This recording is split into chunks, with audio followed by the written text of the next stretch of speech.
thank you for putting me after an act like that.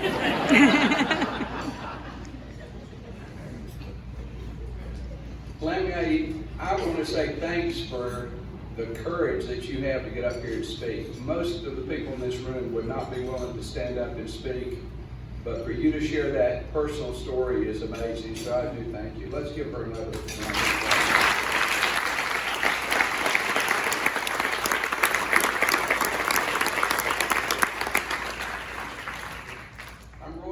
I'm one of the Interfaith volunteers and a local dentist also. So one afternoon about 5 years ago, I'd finished my day at the office and I was standing talking to my employees and eating kettle chips. Crack! My assistant immediately goes, "Did you just break a tooth?" No, that wasn't a tooth. And oh my gosh, the side of my tooth is gone. It was razor sharp. It was as rough as a nail. I'm a dentist though.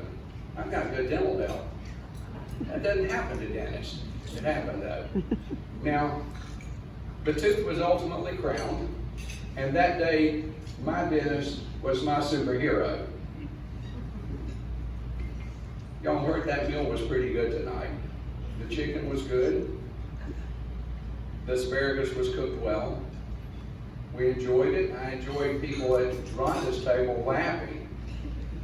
But imagine if you had problems with your smile. Think how it would have been a little different trying to chew that chicken if you didn't have any molars. Think how you wish that asparagus had been steamed or maybe boiled for another 30 minutes to make it mushy enough you can just swallow it whole because you couldn't chew it in half. How much would you have enjoyed this meal if the people around you were laughing and you had to cover your mouth when you smiled? We worry about a little speck of broccoli between two front teeth. But what happens when you smile if you've got no tooth? Or worse, you've got a big black tooth showing there. What if you had to ask for room temperature water because that iced tea and iced water you knew was going to hurt several of your teeth? And you pushed the dessert away, and your friends at the table thought, wow, self-control. But that had nothing to do with it. You knew that if that sugar got down into the rotten spot on that tooth, it would have caused excruciating pain when it hit the nerve. Pain that could have lasted for hours. For many of our incoming patients, I've just described their life, and you've heard it on video from Sarah and Lamier. This is their life. Ridicule, whether spoken or just a nonverbal glance at the smile, that's experienced daily, and judgment that is embarrassing creeps into their life. Innocently, we look at a smile and take a second look. And we don't mean to do that. Sometimes we can be judgmental. And living with that pain and embarrassment over time just defeats a person. You heard Lamier say that. It just wears you down. And our goal is to transform an individual, to reinvigorate their life. And you've heard how we do that. And those are the lives of individuals that have had to make difficult choices that have gotten them into this position. Many of us here don't really understand the dire straits that our patients are in. The choice of having to pay an electric bill or feed your child as opposed to getting a tooth fixed. But the electric bill in the middle of winter is a crisis. And a child crying because they're hungry takes precedence over a chipped tooth. And the chipped tooth may last. It may wait another week or two to hurt. Well, maybe the next paycheck. But then you get another chipped tooth, and that one has to wait a month for the next paycheck. Or a loan from a family member that you may never get. See, we have in this room things that are the keys to our good health. Most of us have stable employment. Many of us have health insurance and maybe dental insurance. And if we don't, we have connections that can get us the right care generally. But our stability provides us one other thing. The potential to be somebody's superhero tonight. You might not be able to crown their tooth like my dentist did for me, but you could be someone's Batman. Now, you may not have the wealth of Batman and Bruce Wayne with his fortune, but Interfaith patients count on you this evening, and you could be a godsend. You've been invited tonight by someone at your table who knows you probably have a heart for this and the potential to give. Tonight, I'd like to ask you to be the behind-the-scenes unsung hero. When I broke my tooth, my life pretty much went on unchanged.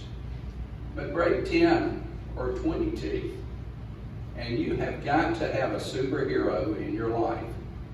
So be someone's tonight. In a couple of minutes, the table hosts are going to pass out some giving cards, but not yet. The first option of giving is do it electronically. So we made this easy.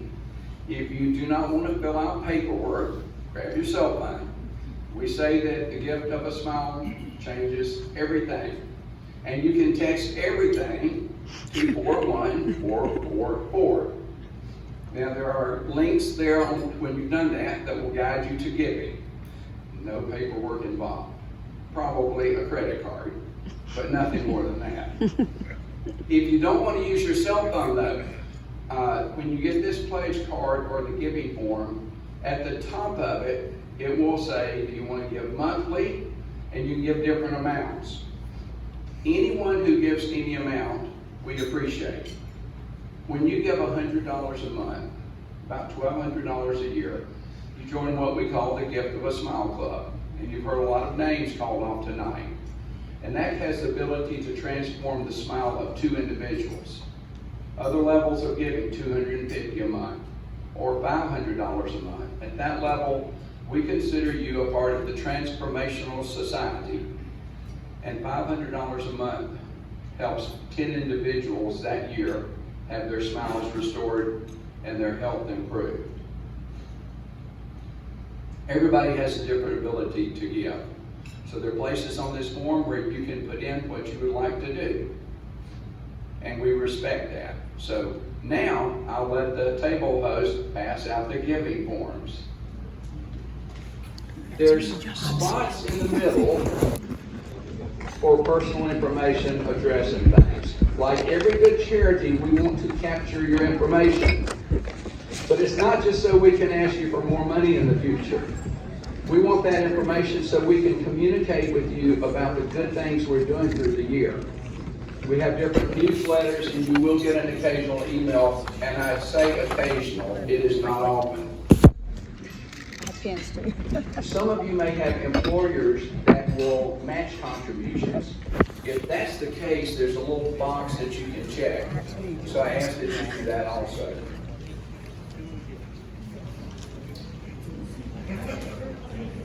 Here's the most important thing I ask. Whatever amount you choose to give, we ask that you make your first payment today. And we appreciate that. Now, down below those gift opportunities, we have additional ways that you can contribute to Interfaith. Dr. Spivey has already encouraged us to go home and ask our dentist if they were a volunteer. We appreciate our dentist volunteers, our dental hygienists, our dental assistants, and even our administrative personnel in our offices. But you don't have to work in a dental office to volunteer. We need administrative volunteers on and off at Interfaith. Things like this function do not happen without our employees working hard and volunteers helping. If you're inclined to do so, we have a legacy club. And that society is for people that would include Interfaith in their wills. And we would be glad to discuss that with you at some time in the future. Part of our strategic plan is an intentional effort to increase the number of our volunteers. So please consider that. Each morning I drink coffee, and all my coffee mugs have a saying on them. I sit and get my motivation. This morning my coffee mug said, "Life begins at the end of your comfort zone. So I want you to creep outside of your comfort zone. Think of yourself tonight as Bruce Wayne and do something outrageous and audacious. Something that you think about tomorrow and you go, I'm glad I did it, but I don't know how I did it. So take some time and complete these forms now. Once you've finished, I think you can stick them back in the envelope or pass them back to your table host, fold them in half, however you want to do to get them back to your table host. So take a second more and I'll let you finish that.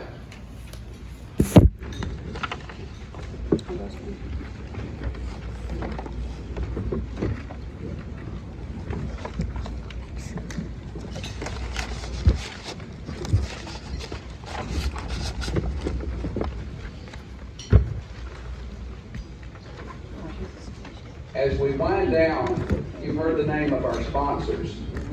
And I do want to mention their names again because we can't do this without our sponsors. What occurs when our sponsors underwrite this, all the funds that we raise can go directly to patient care. So typically our sponsors cover the cost of the meal. Here are our sponsors this evening. And you've heard their names, but we like to have you hear them another time. St. Thomas Rutherford Hospital, Management and Marketing Concepts, Emergency Physicians of St. Thomas Rutherford Hospital, Dr. James and Beverly Calder, Dr. Andrew and Jennifer Flipsy, Old South Properties, Dr. Jess Sinkville, Dr. Jay Davis, the Exchange Club of Murfreesboro, Network Technology Partners, Patterson Dental, Thompson Machinery, First Tennessee Bank, Michael Busey with State Farm, and our in-kind sponsors, Stones River Country Club, and Dana Womack and her team, State Farm Agents. We always appreciate our table hosts. Each year they work extraordinarily hard. Well, maybe it's easy for some of you, but I know I worked extraordinarily hard to build a table. We're grateful that you do this each year and that every one of you have taken time to be here with Interfaith tonight. We do value your time. We appreciate that you decided to spend the evening with us. And I hope that if you've not ever been to the dental clinic here in Murfreesboro or in Nashville, that you take the time to call them and ask for a tour. If you do that, I'm certain of two things. I know your investment, you will look at that and go, that was a good investment. And next year you'll be back and you'll open your wallet wider. We are that confident and we appreciate your gifts tonight. So thanks for coming tonight. We are recycling name tags. All you have to do is take them off and leave them on your table. So everybody travel safely home and have a blessed evening. Thank you for being here.